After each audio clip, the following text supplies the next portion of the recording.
Recently, I've been really struggling to feel important. That feeling can be destructive to my mental health, and the longer it goes on, the less equipped I feel to overcome it. Through talking with other people, I found out that I wasn't alone in battling this feeling, so I decided to make a video to share my personal experience with it. Let's get into it. Describing the feeling itself isn't easy for me, as talking about my feelings is far from one of my strengths. But truthfully, I have carried a lot of insecurity into every type of relationship that I have. I get the sense that I am unimportant or at times unwanted and unloved by the people who do care for me the most. I think they're lying to me about liking me, or that they would truthfully be better off without me. Sometimes it doesn't even take anything to set me off, and I just drift into that state. Other times I come to realize that there are actual issues such as unequal investment in the relationship. There always seems to be a desire for more on my end, an insatiable need to strengthen the connection and deepen the relationship no matter the point that it's at. I want more, I need more. Or maybe I just want to be wanted more and need to be needed more. Whatever I have is never enough, but I keep telling myself that maybe I'll find what I'm looking for eventually. Yet when I really looked at why I feel this way, I came to realize that the root of the problem is ultimately me. I often tie my importance completely to my perception of other people's level of care for me. Is this smart? Absolutely not, because at its best, external validation is only an atrocious method for determining self-worth. As social creatures, other people are always going to be significant to us, and it is normal to want to be important to them.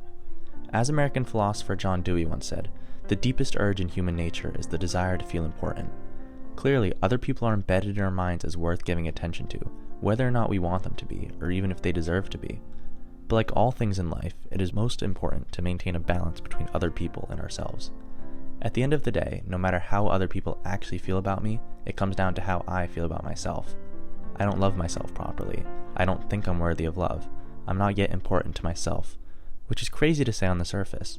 All of the other people in the world combined will never come even fractionally close to spending the amount of time thinking about me that I do. Yet I still cannot even consider myself truly important to me. Dealing with this feeling has been harrowing because it can be continuously draining, but I have found a few ways to potentially better the situation. The saying, out of sight, out of mind, has never been more applicable to me than when feeling unimportant.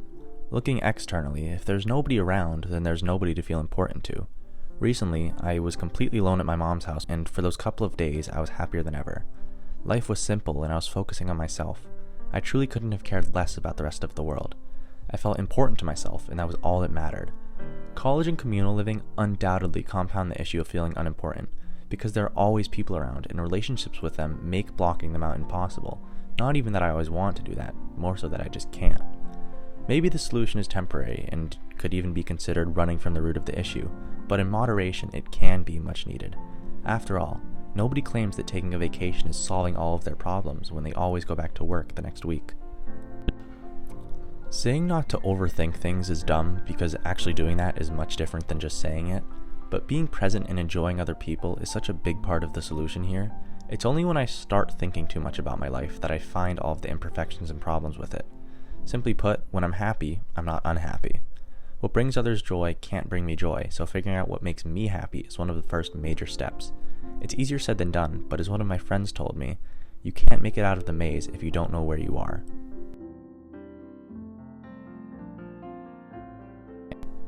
I want everyone who watches this video to take away 3 things. The first thing is that you are not important. You are insignificant in the grand scheme of the universe. There are 8 billion people on this planet, and you will never know 99.9999% of them. Even those who you do know can move on in some capacity given enough time without you present, because that's just how life works. Please don't let this get you down, though. As my brilliant mom told me today, at any given time, you are only working with the people around you. Basically, everyone can't be everything to you. Your best friend may not be in your life yet. Your true love may not be in your life yet. So don't force others to fill those roles if you know they won't ever be able to. Accept where you are and where others stand with you, and see where those relationships lead. Everyone in our lives serves a different purpose. Recognize the value of others and let them exist in your story as they do. Embrace the freedom provided by being just another speck in the cosmos. The second thing is that you are important. If to nobody else currently, then to me. For watching this video and for giving me time out of your day and your life, you will forever be important to me. If you don't believe me, that's fine. In that case, you need to be important to you. Put the energy you are hoping to receive from others into yourself. Based on my audience demographics, you are most likely young. If you're under 25 and American, you still have over 2/3 of your life to live, so don't project outcomes decades into the future based solely on what you've done so far.